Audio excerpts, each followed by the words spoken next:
All right. Welcome back to the hood. This is Chillin the Green Box with Specks, Thompson interview. And we interview everybody from recording artists to comic book creators. And today we got a guy who's doing a convention right in Atlanta, Georgia.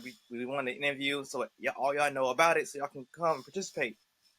We got what's going on, man? What's going on, Roy? What's going on? Hey man, just grinding, getting ready. We're 2 weeks out, so For people who don't know who you are and what you do and what you're about, give them a little brief introduction. all right. Well, my name is Roy Mitchell Evans II. I'm the executive director of the Urban Nerd Con, and it is a comic book convention that is dedicated to promoting and fostering the sci-fi, horror genre, gaming, cosplay, all of that stuff for people of African descent primarily, and then other folks of color to have a space where we can really just go and enjoy ourselves and not have to worry about code switching and dealing with all that kind of stuff, man. Just being able to be the nerds that we are and enjoy the stuff that we enjoy. Okay, cool. Normally my show and I break it down four different segments. Learn about the creator, but I'm making this all about Urban NerdCon. And with that being said, you're from Georgia, right? No, actually, I'm from Florida originally. Well, it's close enough. So you so you know about the electrical green boxes, right? Yes. So like back in the day, we used to chill around or hang out around them. Yeah. So I make my show based on that same concept. So Okay. more people know more about the creator or who am I interviewing more than what they are, because I've been on podcasts that they'll go in there for 2 hours and talk about their book or whatever, and nobody knows anything about them or why to support them. So I make my show so Okay. people find out a reason why to support the creator. And with this being about the convention, so this is your first convention?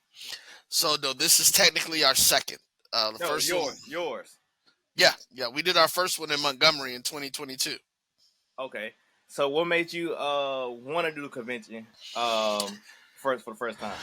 Man, I was one of those young nerds, man. It's like for a while, it just didn't have anybody who didn't see a lot of people who looked like me, who we did different things with, and kind of having just that space where it was just very few of us around. And then we would have to do the code switching. You couldn't really be who you wanted to be with some of your friends, couldn't talk to everybody. Luckily for me, when I got to middle and high school, I was also an athlete, so I didn't get a lot of the I guess you would call it bullying or picking on that people other folks would get for being nerds and being into the sci-fi and the comics and stuff. But that was it. It was just wanting to be able to have a space, man. I was just like, I enjoy this stuff just as much as the next person, and I love talking about it. And then by that point, I was creating my own books as well. So I was like, yeah, dog, we need a space where we can just be us and do this. And so, I had been to several other of the major cons, actually primarily as a vendor. Never really went to any of the cons as a guest, but just talking to friends of mine who did it, it was just one of those things where we just really wanted to get out and create that open space, man. Like I said, so we could be somewhere and have some fun. Okay. All right. So you say you was a vendor at a previous conventions. What did you vend?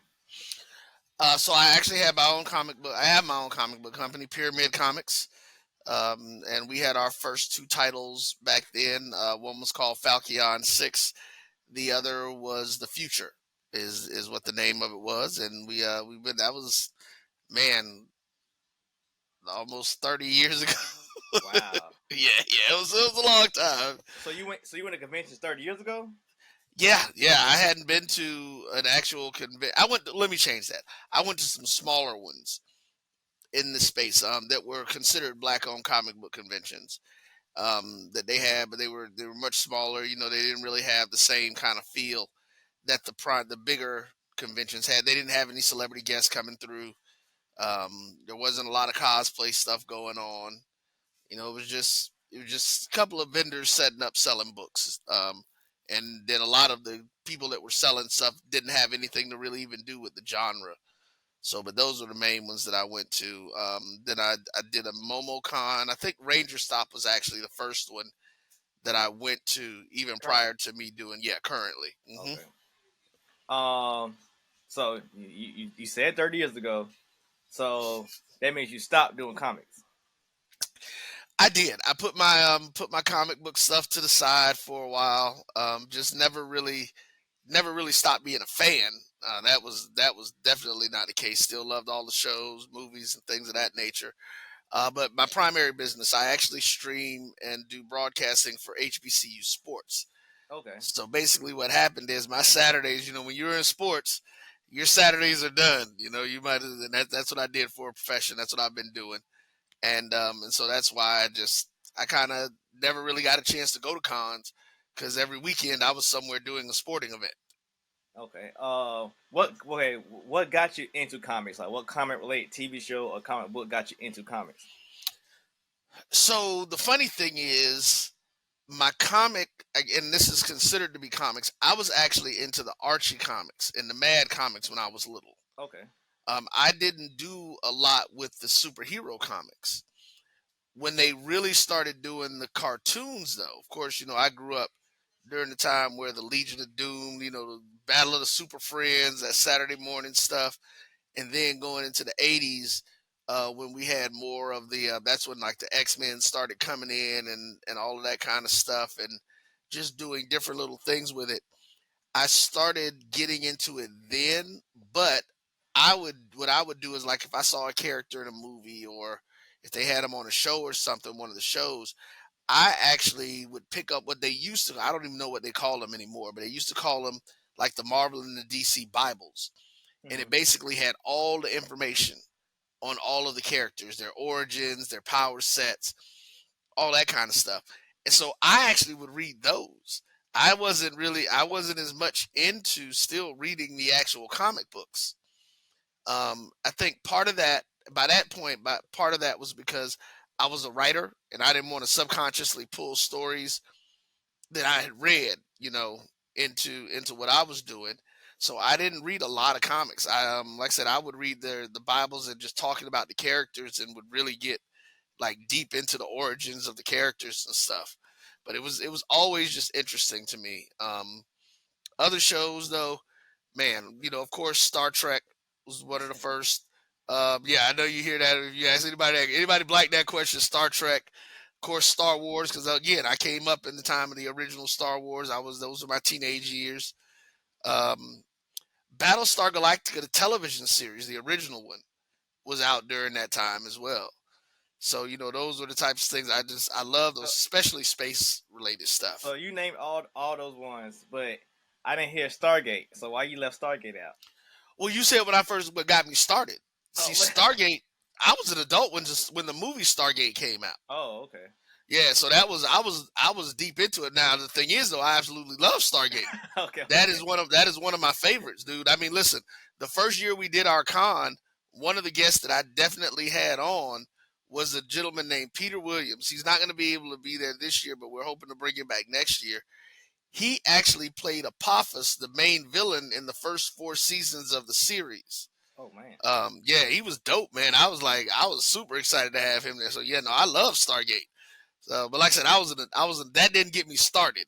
Okay, okay, okay. The other ones got me started. So yeah, they were, like I said, those were the late '70s going into the '80s. The first things that I mentioned, the cartoons, and then the Star Trek and the Star Wars. Of course, Star Trek came from the '60s, but they went back into syndication in the late '70s and early '80s. Okay. It may be a age thing, but like I read, well, I got into comics, the comic books, early, but I do remember like my middle school, maybe early high school, I was reading those encyclopedia things you was talking about. Yeah, So maybe like in that age frame, you want to read like the book. It's like, oh man, this is the skills chart and all that about the yep, characters. Yeah, I think you want to read that stuff. So because yeah, I stopped reading comics maybe my fifth or sixth grade year. But I was getting the X Men encyclopedias or the X Men source books or the Spider Man source. I was getting that stuff. So I mean, okay, I guess I was still getting comics, but I get maybe it's easier because you can find your character and be like, okay, Gambit. Oh man, he's projectile powers like this, Right. and you find out, I guess, storylines you didn't know about because back then I didn't know you supposed to get issue 1, 2, or 3. You just grabbing whatever's on the thing. Right. That was me. That's why, like I said, I was really never into the whole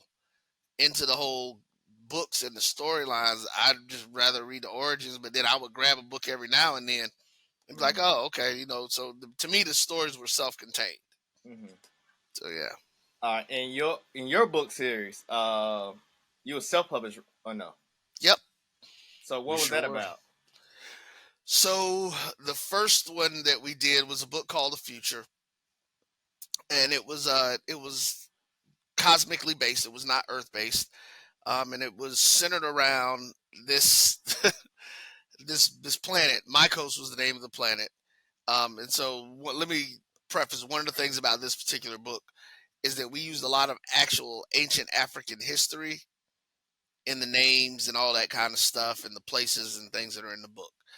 And so Kemet was the capital city of this planet, Mm-hmm. that people were going to. But it was, what we did is that instead of locations on the different planets, each of the different planets is where you had your different ethnic groups and different groups of people. Okay. So space travel, of course, was common. People move between planets and stuff and all that kind of thing. So it wasn't like it was a planet full of black people, is what it was. And then there was a planet full of white folks, and we did all that kind of stuff. But the what happened is that there was this prophecy that was being fulfilled, in the process of being fulfilled, with the two primary characters, the main hero, whose name was the Future, and the his main villain or arch nemesis, which was named Furion. And so Furion was actually born first. He was born like 15 years, 10 or 15 years the um, before the Future was, and they actually share a birthday. And what it talks about is that that there would be, on this day, a great savior would be born, but also the great destroyer would be born. And what they are on this planet, most people are born with some mutated ability, I guess is what you would call it. But then you have your top tier, or your elite people, who are born with like overwhelming power, superpowers, or they have abilities that are far above the norm. And Furion being born first, his was the fact that he was just super strong. It was super strong.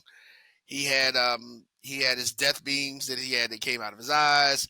Um, let's see some of the other stuff about it. That, he was, and he was a villain. He was just a hard guy. He was, it was, he felt that his power gave him the ability to, power corrupted him.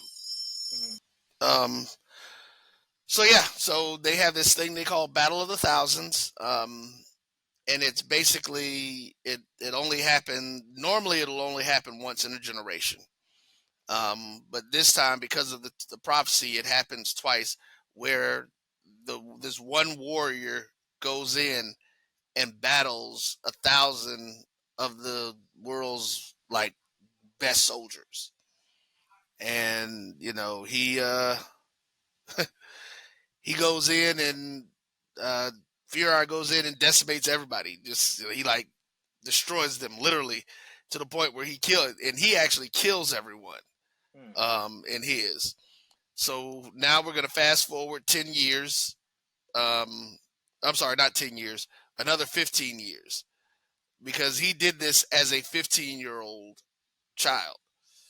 Um, and then they now come in with the ability, and the Future now goes through the same test that he did. The difference is that Furion, like I say, he kills everyone. Future defeats everyone without killing anyone. Mm-hmm. So he's, of course, now is not the same type of person. And then, by this point, Furion, of course, is older. He's doing his different things, and he's making his plans at this point to conquer. his world, because that's what the most powerful guy is supposed to do. He's supposed to rule. He's supposed to do all the stuff. And so that the storyline is based on that beginning of that battle, and then the forming of the group known as the New Teps is what we called them, and they became the heroes of the galaxy in that area that they were in.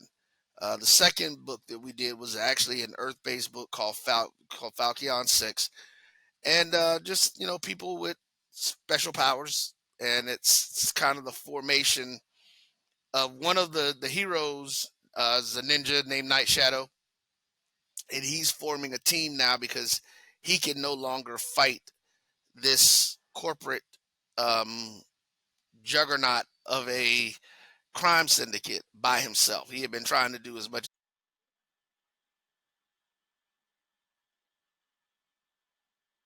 and that's what that one's about. And they end up fighting these good guys. It's just normal stuff, man. Good guys versus bad guys, different characters and things of that nature. So Okay. So you only put out 2 books? we did, man. We did. So we at the time I was a college student. Oh, okay. I see how. When we were doing, we were doing this in college, man. We were just literally just having fun. Mm-hmm. And by the time we did the first book, I think my junior year in college, and then we did the second book my senior year. Well, that also happened that senior year. I got married. My ex had a kid, so I'm coming out of college, going straight into a family. And so we, at that point, we didn't really have the ability to continue to do as much as we liked. So it's just one of those things that kind of just fell off for us. So yeah. Okay. Any plans of getting back to it or not? Yeah, no, we're actually doing it. The only difference now is I'm actually no. I mean, I found plenty of artists. We're actually deciding whether or not we want to turn it into a live action series. Okay. Because what I do is like I said, broadcasting. So my primary business is the HBCU sports, but we actually have our own broadcast network, and so we're looking at creating our own shows and everything. And right now, that's where our discussion is. And so, actually, looking at the if you looked at some of the imagery for the con, you'll see several of the characters from the storyline that we're going to do, which is a group that I created called the Crossbows. And it's so my stuff. A lot of what I like is your military, clandestine type stuff. Secret military organizations, private military. The world that I'm kind of creating that we kind of flow through. It's a place where major companies are really in control of the world. Okay. And not governments. Like, governments are just puppets and figureheads. Like Red Faction. I don't know what Red Faction is. Oh, you never played Red Faction? I did not. So listen, I can unfortunately say that my gaming stopped at the Sega Genesis. what you described, I mean, I don't know how many people listening and watching play Red Faction, but what you described is what you like. So I played the third game. I ain't really played the other ones, but I know about the other ones. Okay. But something happened to Earth, whatever. So people are now living on Mars, and the companies are, industrializing Mars. And by the time I got to the third game, the Donald Trumps, the Elon Musk, they're in power. So the people are starting to rebel against them, because the third game is called Guerrillas, because the people rise up and they start destroying all the corporations and stuff. But it's basically just that, just like private militaries and stuff like that in space. Okay. Yeah. Well, our stuff is still Earth based. It's this particular storyline is based, say, like in present times, that we're doing it, and we actually had a movie script for it. Okay. And so that was one of the things we were just kind of just debating. It's like, we made, like, once we do the movie or the series, because we actually started writing the movie, but then we changed it into a series. And so the question is like, well, you know what? Let's do the live action series, and then use the comic book as a connector to it, to bring different people around. So that's what we're debating on. But right now, yeah, that's the thing. So Crossbows is the name of the story, which I think I'm going to change the overall name of the story, because Crossbows is also the name of what becomes the protagonist group. Okay. I don't want to use. We're gonna try not to use the word hero and villain as much. There will be good. There will be a clear delineation most of the time between good guys and bad guys. But because we're in this space where we're talking about mercenaries, people for hire, you know, it depends on who's hiring them and what they're being hired for. Yeah. That really determines the actions that they take and the way that they do stuff. Some clients don't want you to kill people. Some clients just want you to get in, get what they need, and keep moving. Yep. Some of them don't care. Just give me what I want. Yeah. So yeah. Okay, that's cool. That's cool. So 30 years ago, you go on to conventions, and you did a couple recently. Now, what change have you seen in between them years? Man. So two things I think is going to be a little different because, well, Gardner, if I think about it, I guess MomoCon and DragonCon were just started. So I had never gone to one of the big cons Mm-hmm. back in the day. There's a con that happens down in Orlando now called MegaCon. Yeah. That is one. So you're familiar with MegaCon? It's one of the largest. Like Yeah. they have close to 100,000 people there. Well, I was at MegaCon the first 2 years that they had it. It wasn't Yeah. nowhere near 100,000 people there. Yeah. My last guest before you, he said he used to be in a hotel. He said he was Yeah, going there in a hotel as a artist. it Uh, was. It was. And yeah, like I said, I went there the first 2 years, and so I don't even remember.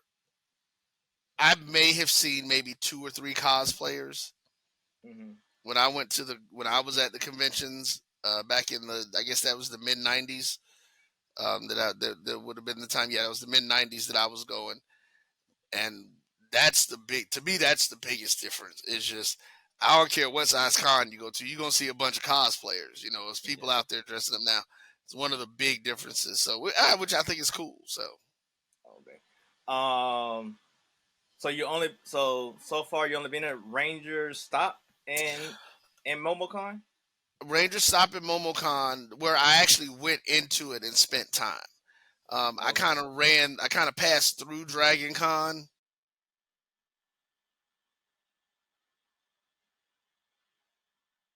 But again, my schedule just Memorial Day is always or Labor Day, I think is what it is.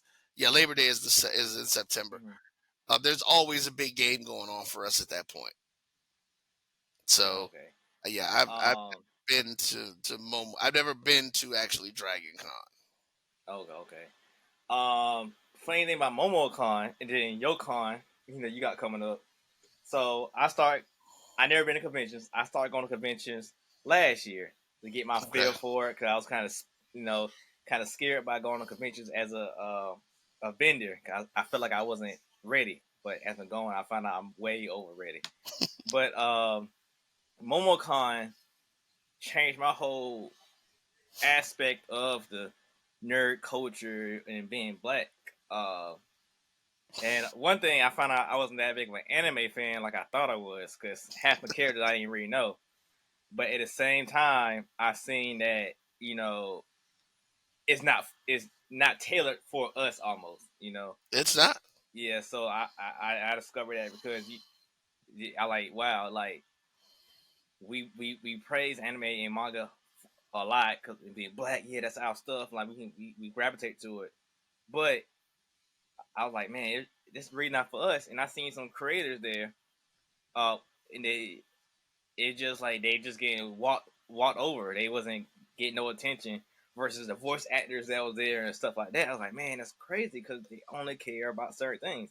And you had comic book creator there with all this stuff, look good, nice stuff, where they're getting bought. Then you got the guy beside him. I always show this. Do I have it? I don't have it on me no more. I always had it right beside me. My daughter must have moved it, but it's an image. It's a image. I thought the guy had drew. Yeah, I was like, oh, I can support it. He drew some anime stuff, and it was a black. It was a black. It was a character he made black. So I bought it, you know, and I go home and it's just something he pulled from Google and changed the color palette to. And I was like, man. And Wow. it's a lot of that stuff at no conventions. Like a lot of anime stuff, people just pull up the internet, make prints of, make neon signs of, something that anybody can do. But those are ones getting bought like that. But creators are not being seen at all, especially the ones of color. And I was like, man, that's crazy. And that's one of the major reasons for us starting the con. You Hmm. know, I think you've been on a couple of the calls that we've had with the vendors, and one of the things that I've always asked them is like, when y'all go to cons, how many black vendors do you normally see? Yeah. At a Uh, con, and most people were saying 10 to 20. I think a couple of people said the one that they went to where they saw the most, they probably saw like 30, maybe close to 40 black vendors. But this was one of the like major cons. now, when you say vendors, do you mean people who selling like stickers and other stuff, or people who selling books and artwork? Any of that, all of it, just all of it Okay. in general. Yeah, they just said they couldn't. That they when they look for black people, they say it's always a situation that when they go to these places, like, whoa, there's another black person. Oh, let me go holler at them. Let me go support them. South So Carolina Con. I didn't go this year. I felt kind of sorry because I tried to apply for it and I didn't get it. But last year I went, and I could be wrong, but I swear it was three black people. yeah, that's what a lot of people say at those cons. I And mean, I'm like, yeah, it was. yeah, it's crazy. And so that's again, like I said, look, man, we've got over 80 vendors. At least, well, let me change that. I know we're over 75. Mhm. I think we've lost a couple, but we're over 75. We have maybe 4 or 5 non-black vendors. Okay, okay. So again, that's what the con is about, giving our guys, because there's some amazing creators out there, man. There's some great stuff that our brothers and sisters are putting together, but they just don't get an opportunity to be out. Hmm. So Just talking to people about conventions, I try to get a little feel about conventions and stuff, so I can put in my notes so I can better myself. Uh, some people turn their nose up at conventions that have that voice actors, the actors, and the celebrities there. Um, but you have it at your con. Uh, so what's the benefits and the cons of having the celebrities there? I mean, one of the benefits is that's a lot of folks are going to come see some of those people. Mm-hmm. Like you mentioned voice actors. Well, we got two of the best, Cree Summer and Phil Lamar, coming to the Urban Nerd Con. Like people gonna come to see them. That's the Mm-hmm. benefit, and really, that's really the primary benefit of having any of the celebrities in is that there are people who want to come see them, meet them, get their autographs, be able to engage with them in questions and conversations. Whether it's on a panel or something. So that's usually that's the benefit. They will drive people in to come into the show. So yeah, that's the big benefit. Mm-hmm. So the downside of that is you got to pay them jokers to get there and deal with this Okay. stuff and all that. All It's the cost. It's the upfront cost because that's the biggest challenge, especially for us new cons starting out. right. Mm-hmm. Places like MomoCon now, Dragon Con, they don't even Yeah. have to worry about ticket sales. They know their people are going to buy their tickets early. They're going to get them. They're gonna buy them at the gate. They're going to do whatever. We Mm-hmm. have to build up that kind of reputation. I mean, Dragon Con's been around for 30 years, so I would expect by this point they know they got most of their people early and everything. So Okay. Any creators y'all gave me the pushback for having them? no, Okay. Okay. I mean, the folks, man, that's another thing that I'm really excited about is we've got a great buy-in from not just creators but even the celebrities. Like most of the celebrities that are coming to us, man, their people reached out to us. We didn't even reach out to them this year. Most of the people that are coming were folks that reached out to us about being engaged with the con when they heard about it. Okay. Um, for being in Florida, what made you choose Atlanta for the convention? Well, no. So I live in Georgia now. Oh, okay, okay, okay, okay. Yeah, Okay, my company is based out of Atlanta, and I mean, let's get real. Atlanta is Wakanda. I mean, listen, okay. say what you want to. It's plenty of us here. So that was really the main reason, but just because of the sheer number of black people that are here in the city, and being such a cultural hub and such a hub for Black America. I mean, it's the ideal place to do the first major black con. Okay, okay. That's the thing that you're looking at, and that we're getting going. Um, okay. I taught some creators. I tried to plug your con in some of my other interviews, and one thing I brought up is the uh con books. Is that correct? Hmm. Yeah. So can you explain to people what a con books is? 'Cause I thought that was a very good thing. So what con bucks are, and again, finding out this is something unique to us. I was kind of surprised when I found out that no other events have done things like this, or at least that none of my folks have ever been to.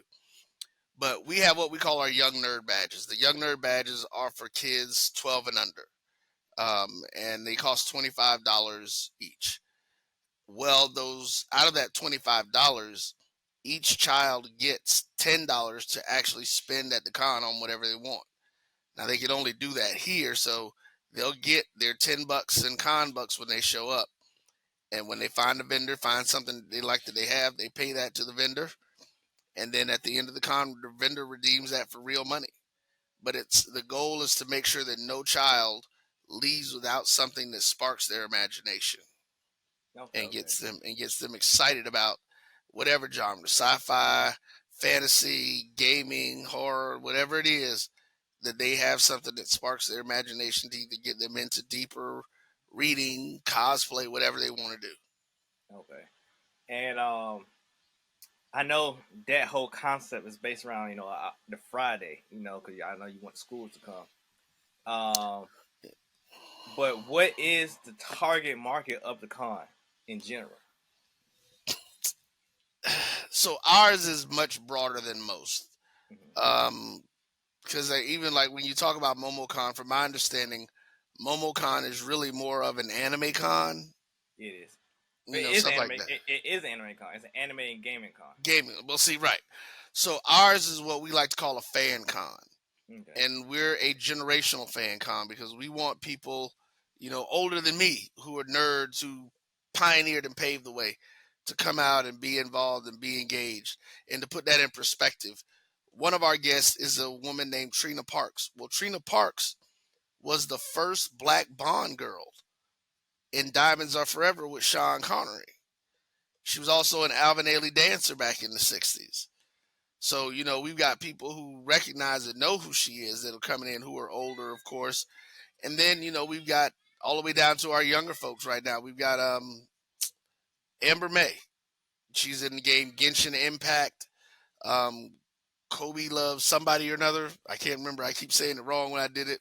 She also does the voice of Brooklyn Barbie in the Barbie movies, Okay. the animated Barbie movies. She does the voice basically of the Black Barbie. And so, we got stuff in all genres for all ages. And so we don't really have a target market. Just being African American, being African American is probably the closest to the target market that we have. But the con itself is for all ages, man. All right. That's dope. That's dope. Um, and it's 3 day con. Yeah. And what's some of the things? Well, first, what's some of the events going on at the convention? Oh boy. Okay, so let's see. Starting Friday, we will have a Afro beats and piano party that'll be going on. We're gonna do, I think, a cosplay event as well that evening, maybe like a reception of some sort. All right. That Saturday, we have our HBCU BCSN Esports Championship that we're gonna do. We're gonna have like Okay. 16 HBCU teams come through that are gonna be competing in that. There'll be Tekken and Street Fighter tournaments during the day Cool. Cool. that'll be happening. Um, some cosplay, definitely some cosplay showcases that'll be going on. Excuse me. Hmm. And then that night, Tim Russ, who played Tuvok in Star Trek Voyager, I'm not sure if you remember Yeah. that, the Yeah. I Black do. Yeah. Vulcan, Yeah. Yeah. he actually has the band. His band is going to perform Saturday night as well. And then we have the official after party with the Tech and Chill group that's going to happen that Saturday night. That's dope. That's dope. But so much dope stuff happening. Y'all need to have a booth sitter vendor there, so people like me can actually go to the events. A lot all that going on. Well, so long. Hold on now. So here's the thing. One of the things that's going to happen for us is that the regular vendor hall is going to be open from 10 a.m. to 6 p.m. Right? Well, after that, when we close down at 6 p.m., we reopen at 7 p.m. for 21 and above events and parties. That's where most of the parties are going to happen.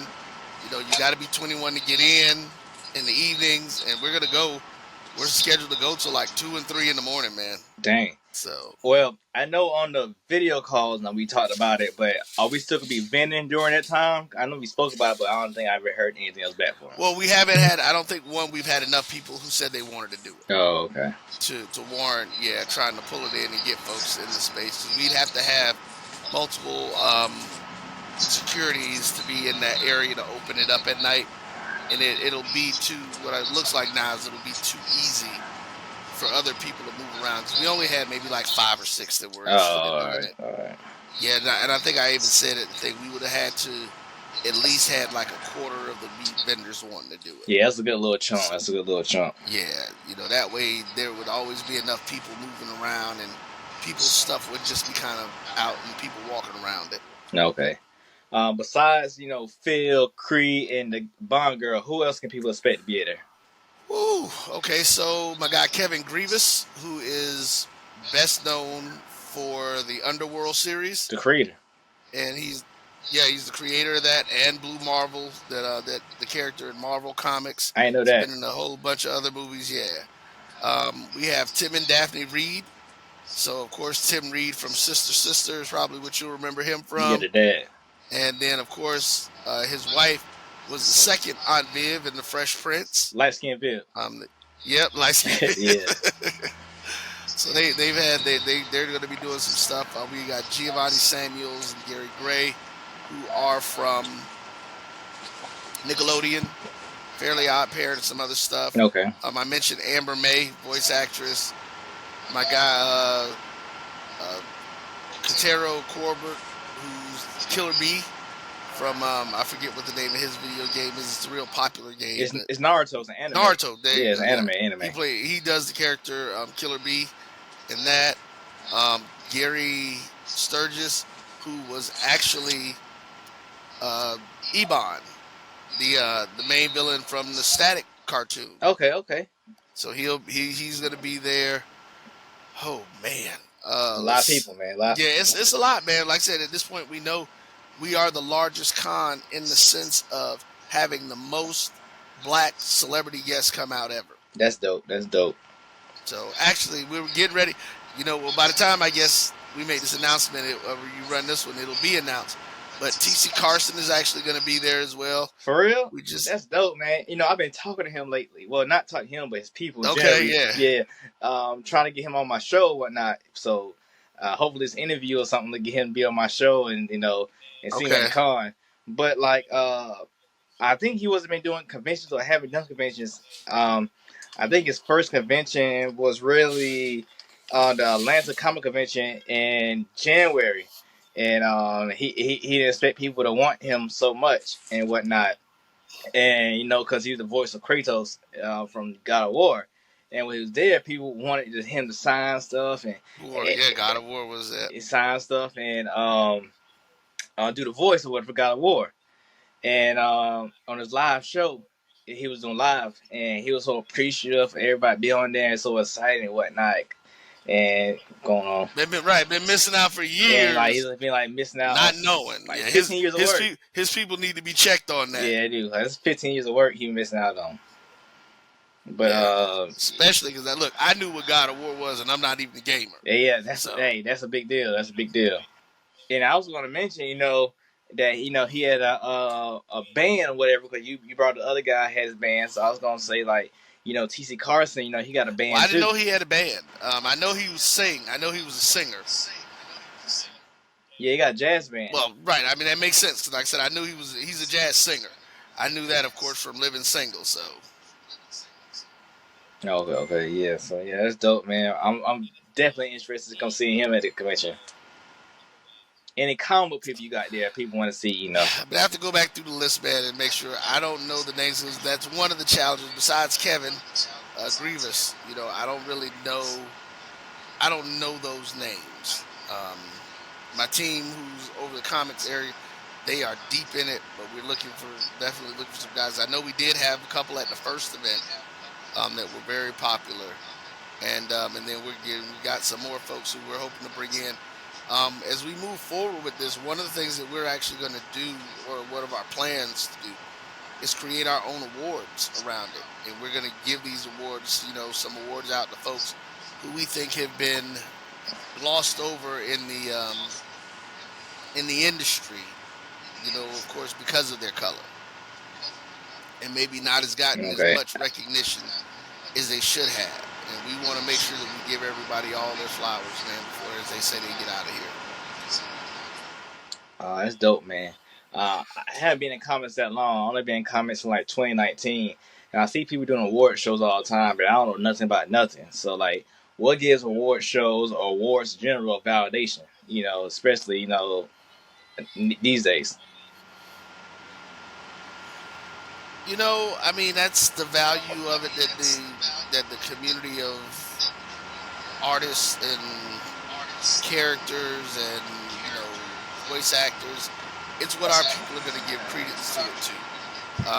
Awards are just that, it's a group of people's opinions. I mean, to be honest, so our goal of validation is the fact that we are celebrating our own, and we're Okay. giving these flowers out to the people. So we're hoping that just the fact of us wanting to celebrate our own people validates us enough in enough folks' eyes. Cool, cool, cool, cool. All right, so um, been great guest, man. I got to end the show and all my, you heard my daughter and whatnot, so I got to take care of her. But for hopefully, I can get you back on the show when you get your comic and your animation done. We can talk about that next time you're on the show. But to close the show out, man, let people know where they can get tickets at, where they can go to the convention at, when it is, location, all that good stuff, man. And we're just gonna leave it on that note. All right, folks. Well, it's the Urban Nerd Con 2024. We will be at the Cortland Grand Hotel, downtown Atlanta, 165 Cortland Avenue, formerly known as the Sheridan. It is April 26th through the 28th, last weekend in the month of April. We're going to have a lot of fun. You can go to theurbannerdcon.net for badges and all that good stuff. We still have the BOGO going on. You can get two adult badges for the entire weekend for $80. So that's only $40 a person, man. Y'all get to come out all 3 days of having fun and meeting all the people. That will, of course, get you into all of the events at night. So you get the daytime con and you get the nighttime con. We're going to have a lot of fun and stuff. And I look forward, man, having you all come out and have some fun and seeing us there. And let's, as we like to say, let's nerd out. All right, man. That's a bet, man. Thanks for coming on. We're out.